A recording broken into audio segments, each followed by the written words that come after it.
Alléluia.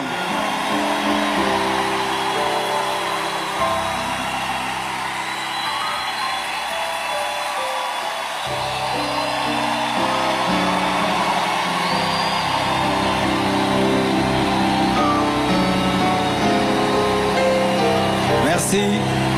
Prenez place, s'il vous plaît.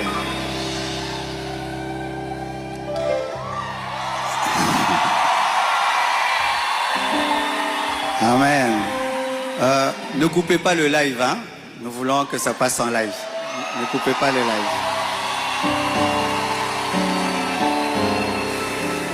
Alors, vous remarquez la présence de quelqu'un à côté de moi.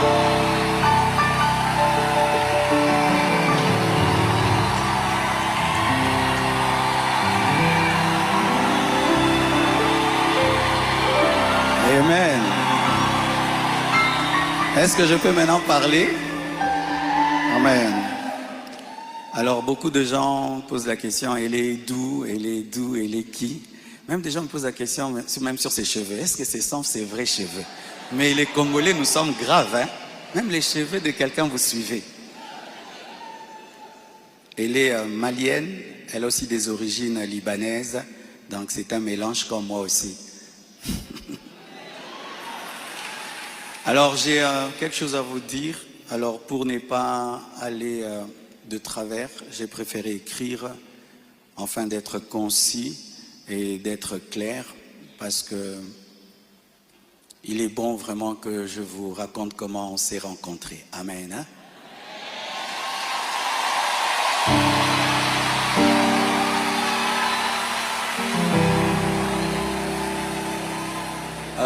Est-ce qu'il y a quelqu'un qui parle en lingala? J'aimerais aussi que ceux qui parlent le lingala entendent. Qui interprète bien le lingala et qui est bien habillé?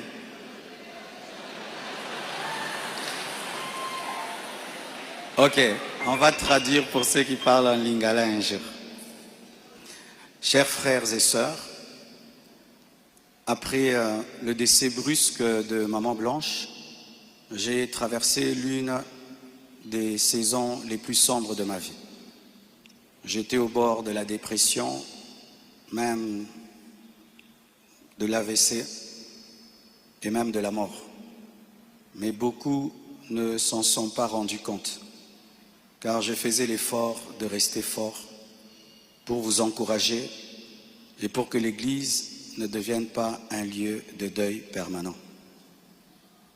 La solitude, les nombreux questionnements, la douleur de mes enfants, l'innocence de mon bébé, le poids du ministère, la gestion de mes affaires, de ma maison et même de moi-même, tout cela pesait terriblement sur mes épaules.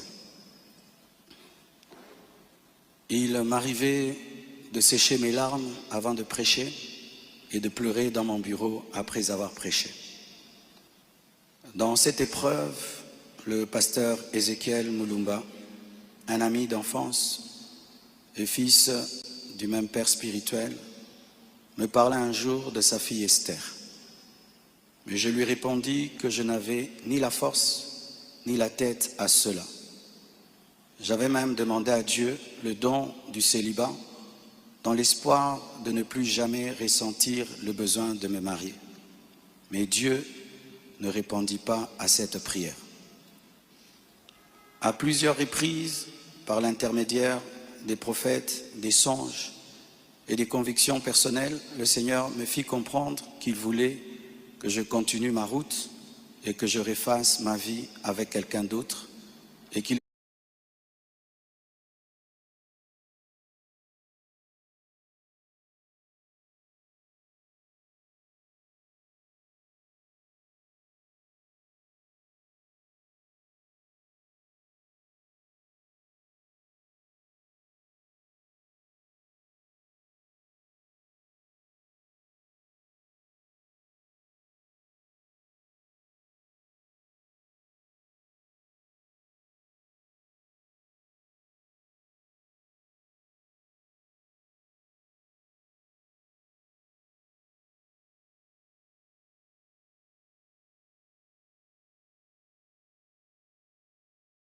était dangereux pour moi de rester longtemps dans le veuvage, car un plan maléfique se tramait contre ma vie, mon ministère, ma famille et l'Église. Je me souviens d'une vision particulièrement marquante. J'étais dans une chambre encerclée de très longs serpents aux couleurs magnifiques. Ils faisaient semblant de dormir, attendant que je marche sur l'un d'eux.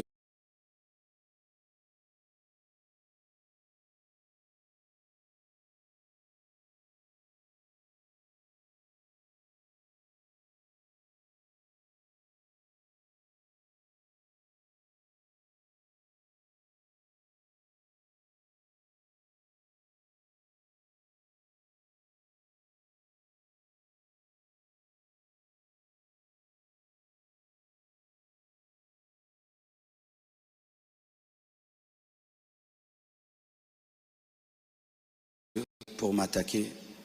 Leur venin était aussi mortel que la beauté de leur couleur.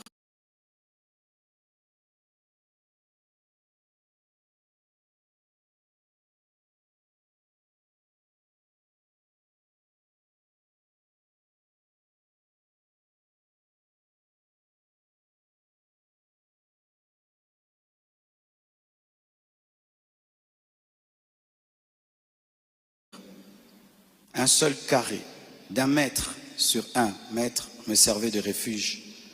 La pièce avait une unique fenêtre qui ne pouvait s'ouvrir que de l'extérieur.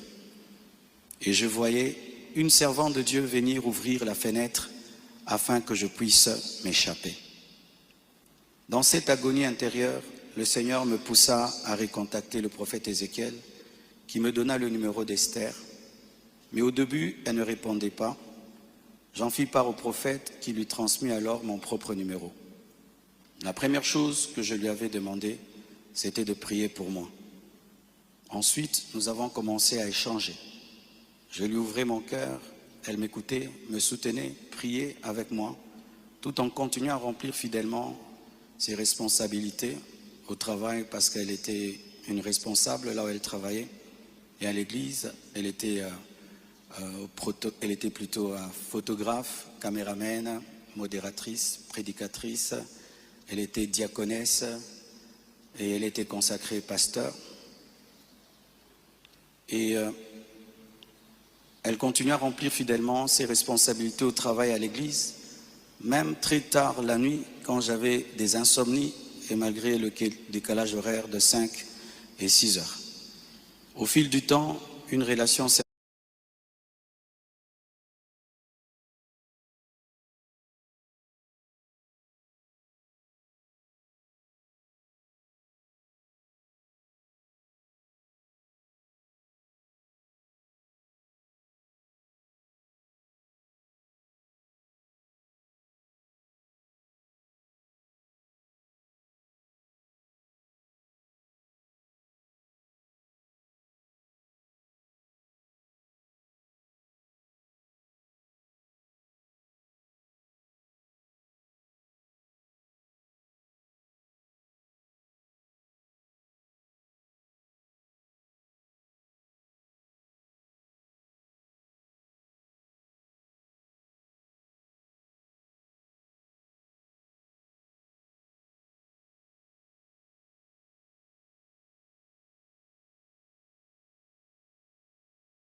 sincère est née. Une flamme s'est allumée et dans mon cœur, j'ai eu l'assurance que c'était elle. J'en ai parlé à son pasteur, à mes parents, à mes pères spirituels et à mes amis, afin de ne rien faire sans rédévabilité, conseil et prière des autres. Même mes enfants ont été associés. Ils ont souhaité la rencontrer, ce qui s'est fait selon le timing de Dieu à Bruxelles. Le Seigneur m'avait parlé d'une période d'1 an. Il ne l'a pas dit qu'à moi, mais à d'autres, y compris certains d'entre vous. Plusieurs ont même reçu des détails précis la concernant, ce qui confirmait ma direction. C'est pourquoi le mariage a été célébré le mercredi 23 juillet en Belgique. J'aurais aimé qu'il ait lieu à Kinshasa, mais cela aurait été trop coûteux et compliqué à organiser. Je comprends que certains aient été surpris ou même blessés par cette démarche qu'ils trouvent très rapide, mais sachez que pour vous, c'est une année.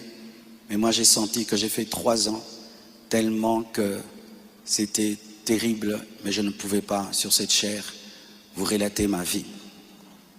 Si cela vous a offensé, je vous présente mes excuses les plus sincères, mais sachez ceci, le Seigneur s'est servi d'Esther pour que mes enfants, après avoir perdu leur mère, ne perdent pas leur père, pour que la compassion ait toujours un pasteur debout.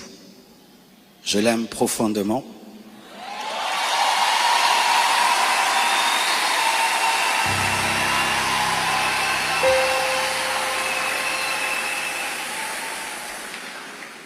Je l'aime profondément. Elle n'est pas venue pour effacer la mémoire de Maman Blanche, mais pour continuer l'œuvre, comme Élisée après Élie, avec humilité et soumission à Dieu.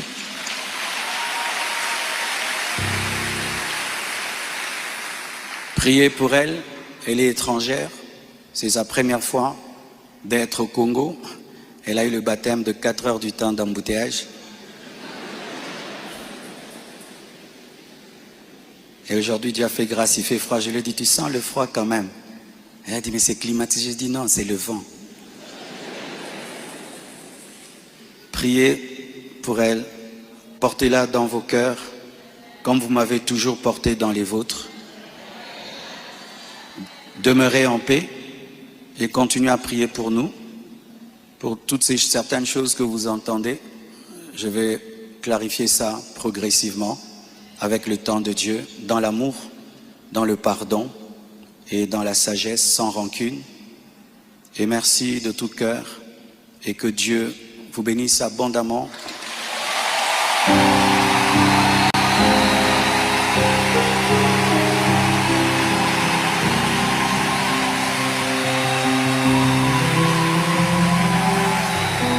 Pour votre soutien, vous avez prouvé au monde que vous êtes une église mature. Vous avez prouvé au monde que vous êtes une église enracinée. Vous avez prouvé au monde que votre foi est fondée sur Jésus. Vous avez prouvé au monde que vous êtes une église 4x4, une armée de Dieu.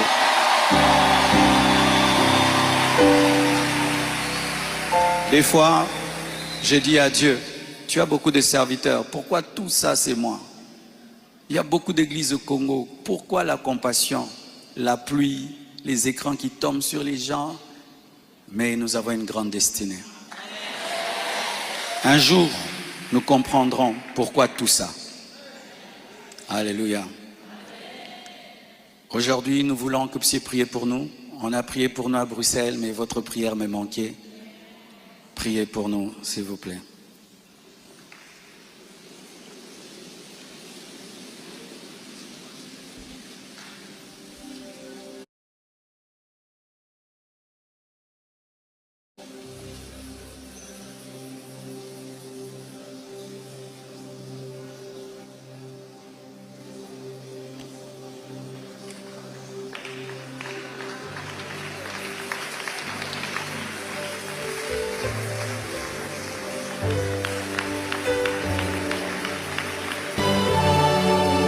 Alléluia. Maman Esther va prier pour nous.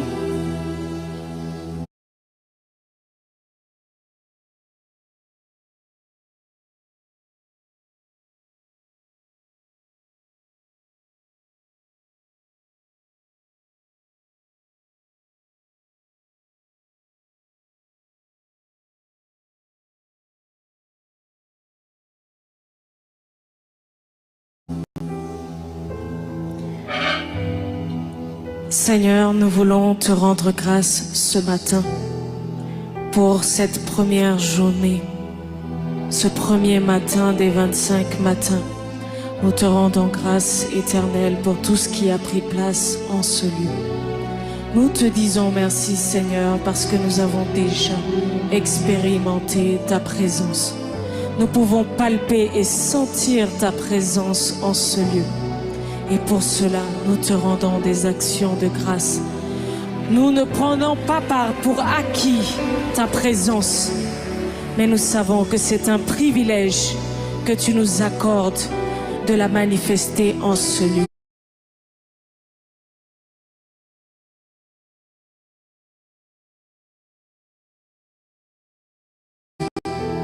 Et c'est pourquoi ce matin, nous te disons merci. Nous te recommandons également les restants des 25 matins. Nous prions, Seigneur mon Dieu, que nous puissions expérimenter ta présence jour après jour et davantage en ce lieu. Que nous allions dans une profondeur de ta présence. Nous allions encore plus en profondeur dans ta présence. Que nous expérimentions, Seigneur, une dimension que nous n'avons jamais expérimentée auparavant. Et que, Seigneur, tout un chacun ici présent qui a délaissé sa demeure pour venir en ce lieu, et toute l'Église Compassion rentre dans une nouvelle saison à partir d'aujourd'hui. Nous recommandons, Seigneur, tous les orateurs qui vont fouler cet autel, Seigneur. Nous prions, Seigneur, que ça ne soit pas, Seigneur, de par leurs propres mots, par leur propre intelligence qu'ils parlent, mais que ce soit, Seigneur, les oracles de Dieu qu'ils déclarent en ce lieu. Seigneur, nous te recommandons, Seigneur, le retour de toute personne ici présente, Seigneur. Nous prions que tu les protèges, que tu les gardes, que tu préserves, Seigneur, chacun des membres, chacune des familles de cette Église et tous ceux qui nous suivent à distance sur les réseaux sociaux. Bénis le restant de cette journée. Bénis la journée de demain, le culte de demain, Seigneur. Et que toute la gloire te revienne. Tous les honneurs te reviennent, Seigneur. Que toutes les acclamations, Seigneur, montent au-devant de ton trône. Car toi seul es digne, Seigneur, de recevoir notre adoration, notre louange. Tu es le roi des rois. Tu es le Seigneur des seigneurs. Tu es le maître incontesté de l'univers. Il n'y a point d'autre nom